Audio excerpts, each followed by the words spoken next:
We humans have always been obsessed with death. After all, it's inescapable and, ironically, the only thing we're truly guaranteed out of life. It's not hard to imagine why this would drive some of us to curiously peek into the future by observing the deaths of others in recorded media. On this first installment of Morbid Reality, we take an exploratory look into the phenomenon of on-screen murder, from the birth of the snuff film legend all the way to modern-day shock sites and the many rumors surrounding the deep web and red rooms.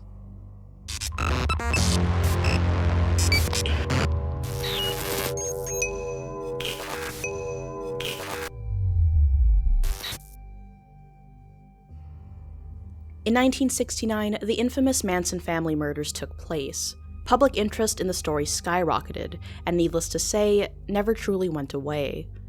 Over the subsequent decades, endless documentaries and books on the topic have been released, one of which was Ed Sanders' The Family, released in 1971.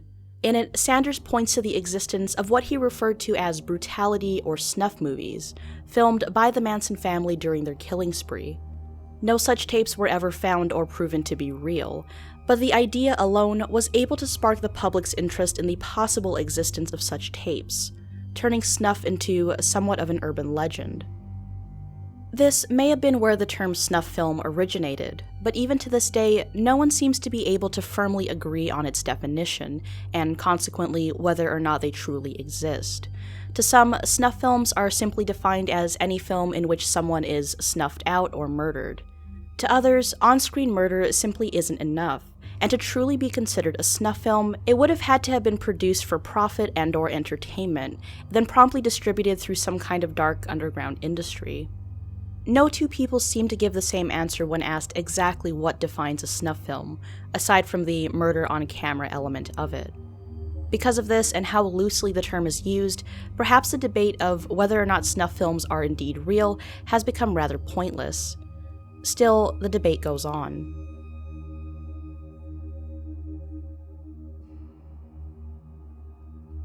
Snuff, being used as a gimmick time and time again in the media, may have also given way to the public's skepticism towards the topic. After all, the first claim of a so-called snuff film was laid out without evidence. Fast forward a bit 5 years after the release of Ed Sanders' The Family. The year was 1976, and what was believed to be a real, genuine snuff film was finally being released. The movie, simply and boldly titled Snuff, was based on a Manson-like cult and was marketed as something that would finally validate the snuff legend. The film's creators even hired fake protesters to help sell its story, prompting actual protests from feminist activist groups and just about anyone else who was opposed to allowing such violence on screen. For those seeking the truth about snuff, it seemed way too good to be true, and it was. Of course, the film that sparked so much outrage was revealed to be fake, but the publicity surrounding it already was enough to fuel the fire and leave the idea of the existence of snuff films uncomfortably sitting in the back of people's minds. This movie, although the most notable use of the snuff name to generate hype, was not the first to fool the public into believing that what they were seeing was actual death on screen, nor were they the last. It's absolutely impossible to talk about the spread of the snuff legend without bringing up films like the infamous 1980s pseudo-documentary Cannibal Holocaust. This film was so believable for its time, the director was nearly thrown in jail on murder charges. The actors, whom many thought to have been killed, were contracted to not make any public appearances for at least a year after the film's release. This had the public so convinced that the actors were forced to appear in court to testify that they were in fact alive. Despite the human death and gore being faked, Cannibal Holocaust does feature animal snuff, which only added to its controversial image.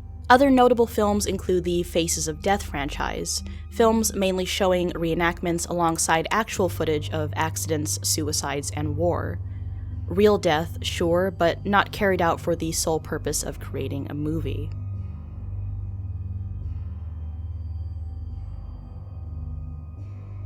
Serial killers are often one of the first things to come to mind when the topic of on-screen murder arises.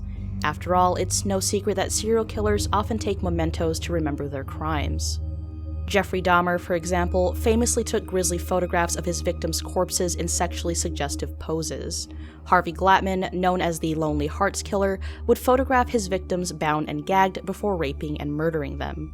The list goes on and on. In short, serial killers like having something to look back on, helping them relive the moment.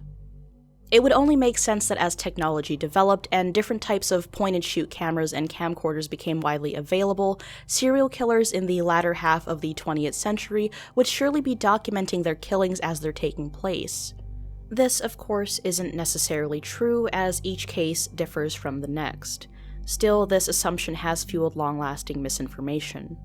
In California in the early 1980s, serial killing duo Leonard Lake and Charles Ng took the lives of what's currently believed to be roughly 20 to 25 people.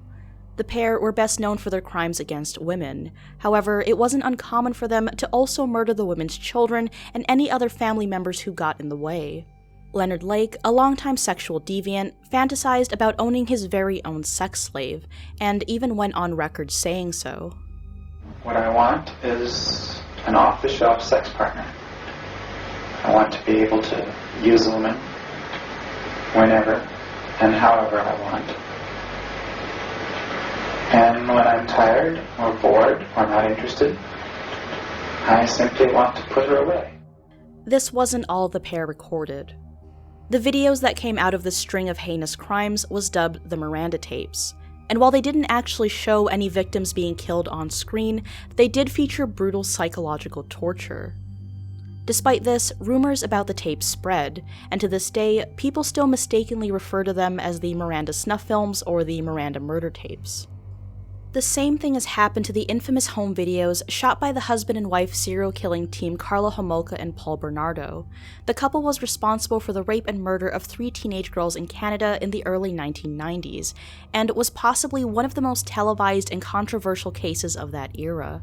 The tapes, created by the duo, played a huge role during the investigation, and soon became the focus of the public's attention. As awareness of the case spread, so did misinformation. Despite what telephoned versions of the story might say, the actual murders took place off-camera. Perhaps when it comes to pre-internet era serial killers and snuff, none other can compare to the case of Anatoly Slivko. By 1961, Slivko was a 23-year-old married father of 2 living in Russia, and a well-respected figure in the community known for his award-winning short films and his position running a local boys' youth club. It was during this same year that Slivko would witness a horrific motor accident that would change his life forever. While walking the streets on an otherwise normal day, Slivko watched as a drunken motorcyclist fatally collided with a group of pedestrians. Amongst the victims was a young boy in his early teens, a Boy Scout in uniform. While most would find themselves horrified at the situation, Slivko instead began to find himself sexually aroused. He later went on to note the rush that took him on in that moment, describing the smell of gasoline and fire, and the appearance of the boy's blood as it trickled down the asphalt from his mangled corpse. This was, according to Slivko, the first time he found himself attracted to young boys. Over the next 2 decades, Slivko would go on to abuse his position at the youth club in order to take advantage of 43 young boys. Slivko would manipulate them, claiming that he wanted them to participate in harmless experiments involving controlled hangings. In other cases, he'd tell the boys that they were to star in one of his upcoming short films. No matter the story he managed to feed to them, the truth, unfortunately, was much more sinister. Slivko would film the boys as they'd hang themselves, quickly slipping into unconsciousness. Once they were out cold, Slivko would bring them to the floor and position their bodies in sexually suggestive poses while masturbating and also molesting them. Out of the 43 boys tricked into doing this, only 36 would survive. The remaining 7 unfortunately didn't. The footage shot by the killer shows the boys being strangled to death before they were dismembered and set on fire, allowing Slivko to relive the collision that took place on that fateful day in 1961. And of course, now he had it all on film to rewatch over and over. Despite the boys' deaths taking place on screen, given the vague definition of what makes a snuff film, many can still argue that this doesn't qualify as snuff because of the fact that Slivko never did or intended to sell or profit off of his creations.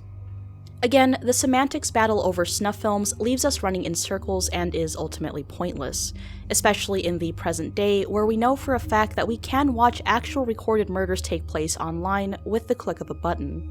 The motivations behind these videos will vary, but the undeniable truth is that they do exist, especially considering the current state of technology, where sharing information is instant, and most people carry a camera right in their pockets. Needless to say, the phenomenon of on-screen murder has grown with the times, and has drastically evolved with the introduction of the internet. In part 2 of this video coming next week Wednesday, we'll discuss death and killing on camera in the modern age, given the existence of shock sites, online streaming, and the deep web. With that being said, thank you so much for watching, and I'll see you next week with part 2.